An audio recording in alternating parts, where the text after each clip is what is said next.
Written by Tyler Perry. I remember being a very young little boy going to visit my grandmother. Everybody called her Aunt May. It was always a trip I enjoyed because she had the most interesting things around her house. She had things I had never seen before, like an old washing machine on the back porch where you fed clothes through the wringer. I got my hand caught in it one time. Not a good feeling, lol. I also remember her wood stove and her outhouse. She didn't have indoor plumbing at the time.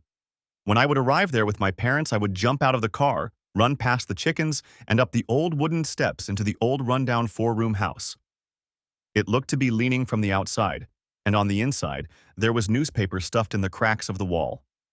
I loved the faces on the black and white comics hanging out of the walls.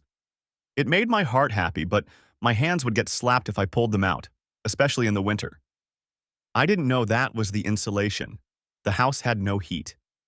In the front room of the house, there was this very old man in a bed. His skin was like bronze, and to my little boy eyes, it looked like a million wrinkles ran through it. When he would open his eyes, I'd see that they were gray and faint. His name was Papa Rod. That's all I knew about him until I was told that he was born a slave. Of course, I didn't know what that meant at the time. I was too busy studying the quilt that was covering his body to pay attention, to tell you the truth. This quilt looked as if it had millions of colors and millions of patches to my little boy eyes. I thought to myself, that is an ugly quilt. Why didn't my grandmother go to Kent's or TG&Y? If you know these stores, you're telling your age, lol, and get a good quilt like my mama had. What is this raggedy thing? Later on that night, when we would go to bed, my grandmother would bring lots of these homemade quilts that she had made from her old dresses and scraps and put them on the bed for us. I thought to myself, all these quilts are ugly. They smell like mothballs, but it sure is warm. When I was about 21, I decided to move away, and guess what? Here came my mother giving me one of my grandmother's quilts.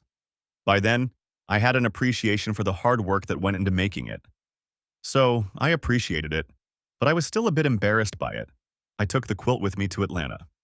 I not only used that quilt to keep me warm at night, especially when I was sleeping in my car, but I used it when I had to get on the ground to work on my car. Now, don't get me wrong, it was special to me because my grandmother had made it. But when you're in a struggle, nothing has much value. So, I would use it for whatever and whenever I needed it. Most of the time, it was thrown in the trunk for wrapping tools or thrown in the closet until I needed it. Not long after I moved to Atlanta, things got really bad. I remember coming home from work one day. I was behind on my rent, and the sheriff had evicted me and set all my things out on the street in the rain. I drove up shocked, and I got out of the car trying to get all the things of value that were left that my neighbors hadn't picked through. In my mind, they had taken everything of value, but there on the ground was my grandmother's quilt. I used it as a bag. I put as many of my clothes in it that I could and stuffed it into the car and left.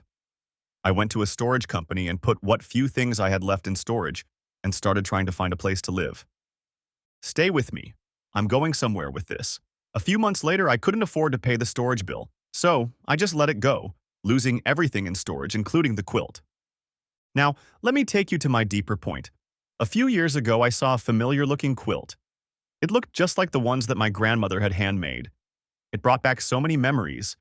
I knew it wasn't the same quilt, but I also knew that somebody's grandmother or great-grandmother had made that quilt, and I was embarrassed that they had taken such good care of it.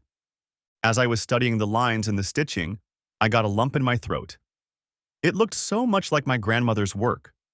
What was so surprising to me was that the very quilt I thought was so ugly through my little boy eyes. As a man, I realized that I was looking at a masterpiece. I asked the curator about the quilt, and she started telling me the story. This woman, who no doubt didn't know anything about my grandmother, was telling me my history. She was describing my grandmother's quilt. She said it was made by an African-American woman and that her family had kept it for years. All of the fabrics dated back to different times in history. There were patches from dresses and her rags from the Civil War to the Civil Rights era. As I was taking it in, I had to ask her what it was worth. She told me that this quilt wasn't for sale because the family didn't want to sell it. They knew the value, but she said you could get a few of these limited and rare quilts with this kind of history for around $12,000 to $100,000 each. My jaw hit the floor. I was so embarrassed that I had this treasure in my house, in my possession, in my life, and I had treated it like a rag. What a lesson for us all.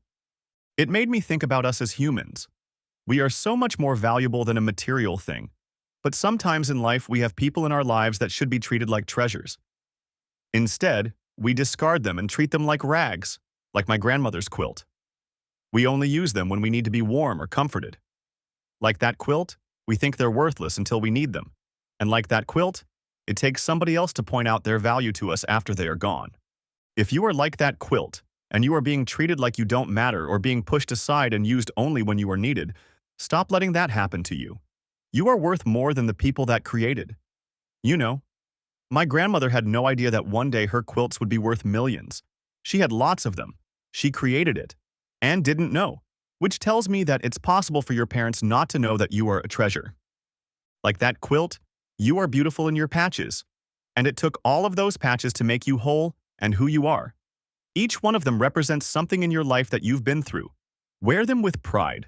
Like that quilt and its thread, something held you together through it all. Like that quilt, even if the people that you give warmth to are not giving you the care you need, you still have value beyond what they know. Like that quilt, you are made from fabrics that have endured and seen more than most people could imagine, and you're still here. Like that quilt, if someone who is immature can't appreciate your beauty, I'm sure a grown-up will. Like that quilt, you are a treasure. Your story matters. I wish my grandmother's quilt would have come with a label telling me how special and valuable it was and would be. Then, the young foolish man that I was would have known how to handle it, to treat it with care. But unlike that quilt, you have a voice. Use it. Start demanding that you are treated like the treasure that you are. I love you. Tyler Perry.